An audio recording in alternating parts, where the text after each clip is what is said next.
อเมริกาบ่ได้อยากสนใจปานใดดอกแต่ว่าคนอิหร่านนั้นเขาขอห้องเขาเรียกห้องบัดเลิกแล้วโดนัลด์ทรัมป์ก็บ่อยาก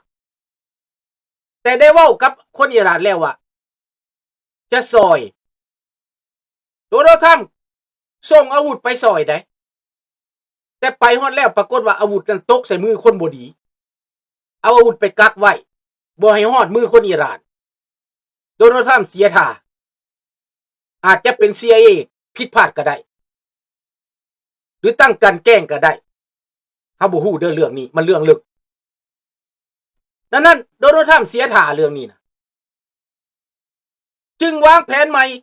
กับซาอุดิอาระเบียกับประเทศต่างๆในนั้นต้นแม่นซาอุดิอาระเบียอยู่บ่ได้ตั้งแต่ว่าจอร์จบุชคนล้มระบอบอิรักลงเฮ็ดให้อิหร่านนั่นทะเยอทะยานหลังจากซัดดัม ฮุเซนตายไปแล้วศัตรูของอายาตอลลอฮ์คอเมนีบ่มีอีกแล้วในอิรักจอร์จ บุชเฮ็ดเวียกให้อีกอายาตอลลอฮ์คอเมนีโดยทางอ้อมยกพวกศาสนาชีอะชีต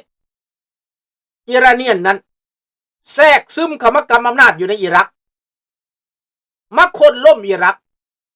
ชาวซุนนีลินการเมืองบ่เป็นแทนที่สิดีใจล้มซัดดัม ฮุเซนลงแล้วจะกำอำนาจต่อเสือกกะโหลกไก่ไปเป็นนาซิสมาต่อต้านอเมริกาอันนี้ก็เป็นอันหนึ่งผิดพลาดแทนที่จะซัดดัม ฮุเซนล้มลงแล้วจะร่วมมือกันกับอเมริกาต่อต้านศาสนาชีอะบ่ลินการเมืองบ่เป็นต่อต้านอเมริกาอย่างนักต่อสู้กับอเมริกาจนเขาทำลายเพิ่นดับไปสิ้นไปเลยแตกไปอยู่ซีเรียแตกไปอยู่ประเทศอื่นนี่พวกซุนนีเด้อลินการเมืองผิดพลาดเลยไปร่วมมือกับปาเลสไตน์พวกไอซิสนะพวกอิสลามิสต์กับพวกไอซิสกลายเป็นเทอร์ริสต์บาดนี้นะแทนที่จะเป็นนักการเมืองถูกต้องตามกฎหมายบนดินในประเทศตัวเองอเมริกามาปลดปล่อยให้แล้วบ่เอาบ่ดีใจสุดท้ายเล่นการเมืองแบบนั้นพวกชีอะเนี่ยนะในอิหร่านมันได้โอกาสมันเฮ็ดศึกอยากทำลายพวกซุนนีอยู่แล้วข้าพเจ้าสิเว้าละเอียดให้ฟังเด้ออยากทำลายพวกซุนนีอยู่ในอาหรับนั่นแล้วพวกซาอุดิอาระเบียพวกกาตาร์พวกบาเรนมูนีแม่นซุนนีพวกนี้นะศาสนานิกายซุนนีแล้วอิหร่านนะมันศาสนาชีอะห์มันพยายามยึดครองตะวันออกกลางเป็นของมันอิหร่านนี่มันจึงแทรกแซงชาวชีอะห์อยู่ในอิรักหลวงหลายกว่าเป็น majority 80% เป็นชีอะห์เลยไปฟังกันน่ะอิหร่านพวกนั้นเฮาข้าพเจ้าสิหาวิธีเปรียบเทียบเด้อแนวใดพวกเจ้าจังสิเข้าใจพี่น้องเฮาจังสิเข้าใจให้ตัวอย่างว่าลาวนี่นะมันเป็นศาสนาพุทธกับอีสานมันเว้าภาษาคือกับพวกอีสานและมันเลยโฆษณาส่วนเสือว่าเป็นอันเดียวกันแทรกแซงแบบนี้แหละด้วยเผ่าพันธุ์ด้วยศาสนาด้วยภาษาแล้วส่งเงินส่งคำที่ขายนั่นแหละส่งเงินส่งคำมาแทรกแซงอยู่ในลีบานอนในอิรักในประเทศต่างๆในจอร์แดนและอยู่ในกาตาร์ไปแทรกแซงไปเบิดด้วยเงินมหาศาลที่ขายน้ำมันพร้อมเดียวกันนั้นใส่เอ็งเฟลียงจากจีนจากรัสเซียสวยจากสถานทูตจีนอยู่ในอิหร่านจากสถานทูตจีนอยู่ในอิรักจากสถานทูตจีนอยู่ในซีเรียและจากสถานทูตโซเวียตอยู่แต่ละแห่งแต่ละหนเฮ็ดเวียกร่วมกันกับพวกเขาห้องว่า KGB นักสืบสวนแนมพวกนี้เพื่อขยายอิทธิพลศาสนาชีอะห์ของอิหร่านประเทศซาอุดิอาระเบีย รู้สึกบ่มั่นคงซื้ออาวุธจากอเมริกาเกือบ100,000 ล้าน100 million billion บ่แม่นน้อยเด้ซื้ออาวุธเพื่อไปปกป้องซื้อปัตริยตซื้อ F-35 ซื้อ F-15 ซื้ออาวุธทุกสิ่งทุกอย่างซื้อไปเพื่อปกป้องประเทศซาอุดิอาระเบียซื้อจากอเมริกานี่แต่ก็ยังหวั่นเกรงบนว่า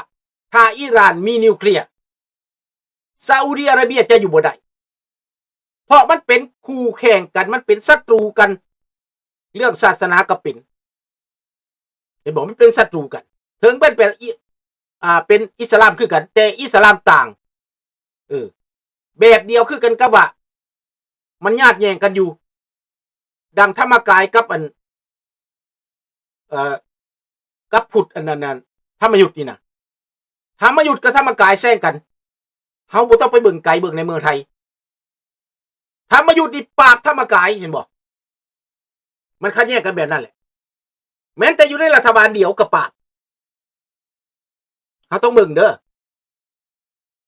ปามดังนั้นศาสนาชีอะห์กับศาสนาซุนนีคล้ายๆกันแบบนั้นจะปราบวิธีใดก็แล้วนึงพุทธนี่ปราบกันแบบใดข้าพเจ้าจะบ่เว้าแต่ข้าพเจ้าจะบอกว่าความขัดแย้งกันเป็นแบบนั้นสบายดีบุญคงเชื่อกันเป็นแบบนั้นดังนั้นเกิดศึกระหว่างแย่งศาสนากันนี่แย่งความยิ่งใหญ่กันนี่ซาดัมกับอิหร่านกันแย่งความยิ่งใหญ่ซาอุดิอาระเบียกับอิหร่านกันแย่งความยิ่งใหญ่แต่ว่าบ่เป็นศัตรูโดยตรงซาดัมฮุเซนนี่เปิดศึกโลด9 ปีเฮ็ดสงครามตายเป็นล้านเศรษฐกิจจนย่ำแย่เพื่อสร้างอิทธิพลของตัวเองซาดัมฮุเซนในศาสนาซุนนีแต่คนประชาชนของอิรักนั้นเป็นเชียแถวบอสระแถวใกล้ๆกับอิหร่านติดชายแดนนี่เป็นคนซุนนีเชียเบิดเห็นบ่ดังนั้นมันจะคอมพลีเคเรื่องแก้ปัญหาเรื่องการเมืองอยู่ในนั้น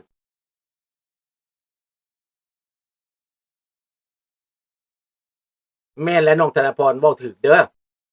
แม่นเด้อมันแม่นดังนั้น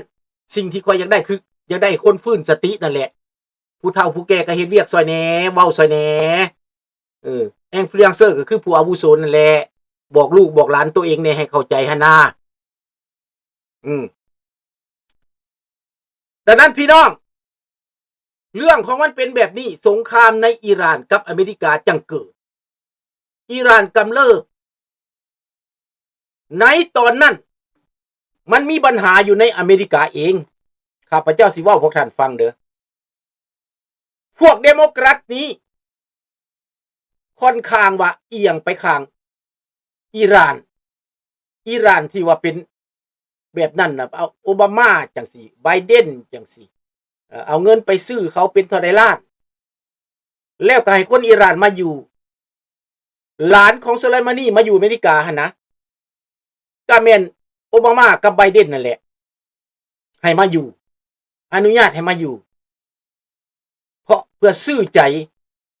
อิหร่าน เรื่องโดนัลด์ทรัมป์จัดการผู้นำอิหร่านซุไลมานีตายไบเดนขึ้นมาก็เลยซื้อใจให้มาอยู่ว่าเขาสิเปลี่ยนแปลงแต่บ่มีทางเขาสิเปลี่ยนแปลง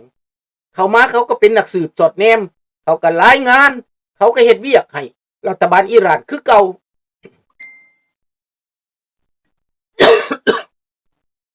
ก็คือกันกับอยู่ในเม็กซิกอยู่ในชายแดนเม็กซิกอีตาไบเดนขึ้นมาม่างหัวโดนัลด์ทรัมป์ทิ่มบ่เฮ็ดต่อมันสันดานกันได้อยู่ในนี่นะเบิ่งคักๆได้โดนัลด์ทรัมป์นี่เขาแย่โดนัลด์ทรัมป์เขาจนว่าบ่มีบ่อนอยู่พุ่นแหละข้าพเจ้าบ่ได้ว่าทำดีหรือบ่ดีเด้อให้พวกท่านฟังเหตุผลข้าพเจ้าเว้าได้มีบางคนเพิ่นบ่มักทำนี่ก็สิว่าข้าพเจ้าพร้อมทำมันบ่แม่นพวกท่านต้องฟังเหตุผลเด้อข้าพเจ้าเอาเรื่องจริงเอาเรื่องเหตุผลมาเว้าเขาม่างหัวชายแดน ไบเดนเปิดให้อพยพถูกต้องหรือบ่ถูกต้องหลั่งไหลเข้ามาอเมริกาบ่สนใจจะเป็นยาเสพติดจะเป็นฟันตานีนจะเป็นคนอิลิโกบ่สนรับตาให้หลั่งไหลเข้ามาโลดเป็นผลประโยชน์ให้ไบเดนได้คนหลายได้เสียงหลายเดโมแครตได้เสียงหลายเดโมแครตจะลิ้นกับเสียงแบบนี้เสียงแบบเปื้อนๆนี่นะเสียงแบบสีเทาๆนี่นะเลือกตั้งก็สิได้เสียงจากพวกนี้จากเม็กซิกันจากหยังบาดนี้โดนัลด์ทรัมป์นี้ต้องถูกเอาสารเอาหยังมากันแกล้งหาเรื่องใส่ทุกอันทุกแนวหาเรื่องแอฟซีนบ่ฆ่าเด็กน้อยบ่เขาเว้าได้เขาเว้าเขาโฆษณานะแต่แปลกคันว่าโดนัลด์ทรัมป์ฆ่าเด็กน้อยคือเขาเว้าหั่นนะเขาก็จับไปเข้าคุกแต่โดนละติเห็นบ่บาดนี้ค้อนไปค้นมาในเรื่องแอฟซีนนี่นะผู้ไปเกี่ยวพันอยู่นั่นแล้วกลายเป็นนั่นคนเดโมแครตส่วนใหญ่เขาฟื้นขึ้นมาเพื่อหยังเพื่ออยากทำลายชื่อเสียงของโดนัลด์ทรัมป์มาแหละอยากเอาขึ้นศาลอยากไล่ออกอยากอัมพีชเมนต์อยากให้มีความผิดอันนี้ก็เป็นอันหนึ่งเฮามาเบิ่งเรื่องได้เฮามาเบิ่งทั้งหมดนี่นะการใส่ร้ายการกลั่นแกล้งกันนี่นะเห็นบ่โพดเรื่องการเลือกตั้งเขาก็เฮ็ดมาแล้วเห็นบ่ล่ะเขาเฮ็ดมาแล้วโดนัลด์ทรัมป์พ่ายแพ้ยับเยินครั้งนั้นเพราะว่ารองประธานตัวเองรองประธานาธิบดีตัวเองหักหลังเห็นบ่ไมค์เพนส์คราวนั้นหักหลังไปเข้าเดโมแครตไปสู้ยูเดโมแครตพอญาติมันเกิดเรื่องแฮงพอมันมีการยึดสภาแล้วมันมีการบ่สงบเขาก็สิเอาเข้าคุกแต่โดนัลด์ทรัมป์สู้มาจนว่ามาเลือกตั้งได้แล้วมาเป็นประธานาธิบดีข้าพเจ้าก็ยังงึดได้พี่น้องคันว่าบ่ดีเป็นหยังคนจะไปโหวตให้เรามาเข้าเป็นประธานาธิบดีข้าพเจ้าก็ตั้งคำถามเด้อพี่น้องเด้อข้าพเจ้าตั้งคำถามเด้อบาดนี้เป็นหยังพวกเดโมแครตนี่ปล่อยพวก immigration illegal เข้ามาประเทศเป็นหยังจังปล่อยคนโฟรดเรื่องเงิน Medicare หลายแท้เป็นหยังจังมีตั้งแต่บังเกอร์ยาเสพติดทั่วทุกหลักทุกเมืองเป็นหยังจังคนจะติดยาเสพติดทุกหลักทุกเมืองโดยทำมาปาดมากวาดมาล้างเป็นเรื่องใหญ่ได้เดี๋ยวนี้นะเห็นบอกเป็นเรื่องใหญ่ที่สุดในอเมริกาข้าพเจ้าไปฟังนี่นะการสู่ยันกันระหว่างสองพรรคอันนี้นะยันกันเทิงผิดเทิงขิงเลยแหละในอเมริกาเองดังนั้นข้าพเจ้ามาเบิ่งแล้วนี่ในสายตาของข้าพเจ้าดอกพวกท่านสิพร้อมกับพร้อมเดโมแครตแต่ข้าพเจ้าว่าถ้าปล่อยโจรมาอยู่ในบ้านตัวเองแบบนั้นถ้าคนผิดกฎหมายมาอยู่ในบ้านตัวเองแบบนั้นการลักการปุ้นการจี้การยาเสพติดนี่มันจะบ่หยุดบ่เศร้าได้ดังนั้นโดนัลด์ทรัมป์จะสุดชายแดนนี้เฮ็ดหัวต่อไปมีเงินเท่าใดเก็บเงินจากยาเสพติดได้ก็ไปเฮ็ดยึดเงินยาเสพติดได้ไปเฮ็ดโลดถ้าเป็นข้าพเจ้าได้แล้วก็เฮ็ดไฮเวย์เลาะตามหัวนั่นปาตรุย24ชั่วโมงทุกๆ50กิโลเมตรมีตำรวจกลุ่มหนึ่งโลด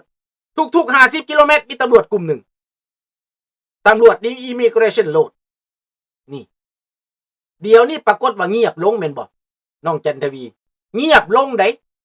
อยู่ในเท็กซัสเงียบลงตั้งแต่ก่อนเป็นหมื่นเป็นแสนรอสิเหยียบหัวเข้ามาเดี๋ยวนี้เหลือ 7-8 คนจักไปใส่แล้วได้นี่นะจักไปใส่แล้วหายไปมาหายไปหลังจากเดโมแครตหมดอำนาจแล้วโดนัลด์ทรัมป์จัดการหมดเลยพี่น้องมาหายไปเห็นบ่อันนี้คือความจริงได้นี่นะดังนั้นต้นต่อของมันที่เกิดสงครามระหว่างอิรักระหว่างอเมริกากับอิหร่านนั้นแมนนายทุนใหญ่แมนต้องการให้เหตุสงครามนี้แมนซาอุดิอาระเบียต้องการเหตุเพราะว่าซาอุดิอาระเบียจะบ่มั่นคงพวกอูตีลูกหลานประเทศซาอุดิอาระเบียแม่นลูกน้องของอิ